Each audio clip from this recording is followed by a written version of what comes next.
Ассаляму-алейкум, менің каналыма қош келдіңіздер.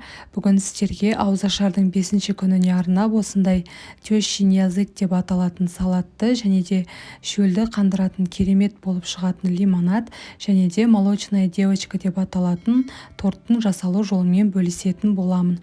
Каналыма міндетті түрде тіркеліп қоюды ұмытпаңыздар, басқа да ауызашарға арналған рецепттерімді жіберіп алмайтын боласыздар. Ең алдымен тортымызды жасауға кірісеміз. Ыдысымызға 2 жұмыртқамызды жарып, 1 банка сгущенкамызды құйып, барлығын миксермен жақсылап араластыратын боламыз. Ерітілген сары майымызды біртіндеп құйып, ұнымызды разрыхительді салып, барлығын бірдей етіп араластыратын боламыз. Тортымыз бірдей болып шығу үшін осылай поклан қағазына формамызды қыстырып, домалақ формаға келтіріп аламыз. Одан кейін екінші жағын аударып, осы жерге қамырымызды біртіндеп салатын боламыз.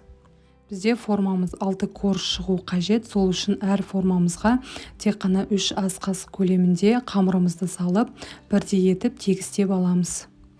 Духовкамызға 180 градуста 7-8 минут көлемінде қызарғанша пісіреміз. Енді корждарымыз дайын болып суығанша кремін жасауға кірісетін боламыз.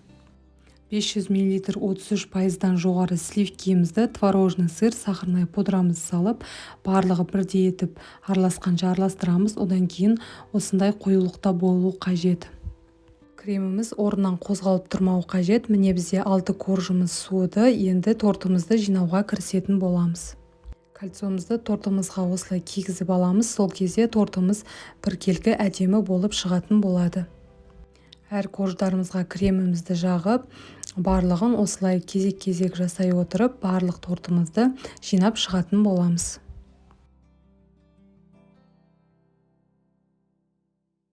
Кремін жағып болғаннан кейін кольцомызды аламыз. Одан кейін осылай бетін жақсылап тегістеп алатын боламыз. Шет жағында әдемілеп тегістеуді ұмытпаймыз.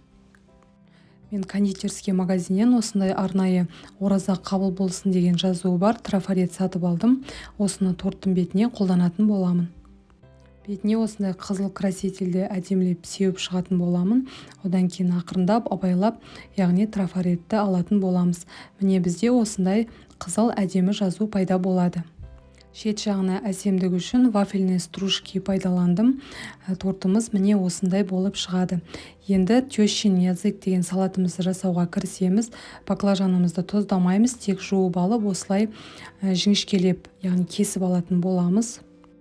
Одан кейін осылай жұмыртқамызға, ұнымызға, жұмыртқамызға қайтадан панировочный сухарімізға салып, екі жағын қызарта отырып, майға барлығын жақсылап қуырып алатын боламыз. Салатымызға қосу үшін осындай қиярымызды ұзынша етіп турап аламыз. Қызанағымызды ұзынша етіп тураймыз.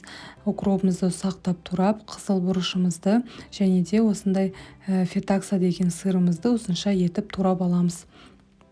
Баклажанымызға чесногымыз бен майонезімізді жағып, одан кейін листья салатымызды саламыз және де бұрыш, фетакса сырымызды және де қияр помидорымызды салып осылай ораймыз және де зубочисткамен осылай қыстырып қоятын боламыз. Апельсинімізді және де лимонымыздың шырынын осылай сығып алатын боламыз. 2 литр қайнатылған суық суымызға құйып, мятамызды салып араластырамыз. Ауыз ашатын кезде шетін шөлді қандыратын лимонадымыз дайын. Міне біздің ауызашардың 5-ші күніне арналған дастарханымыз дайын болды. Дәмі ауыздан кетпейтін ерекше болып шығатын салат және де шөліңізді қандыратындай лимонад, шайға тәтті, керемет жұмсақ болып шығатын молочная девочка деп аталатын тортымыз дайын. Міндетті түрде жасап көріңіз. Сізге және отбасыңызға ұнайды деген ойдамын. Каналыма тіркеліп қоюды ұмытпаңыздар. Басқа да ауызашарға арналған рецепттерімді жіберіп алмайтын боласыздар.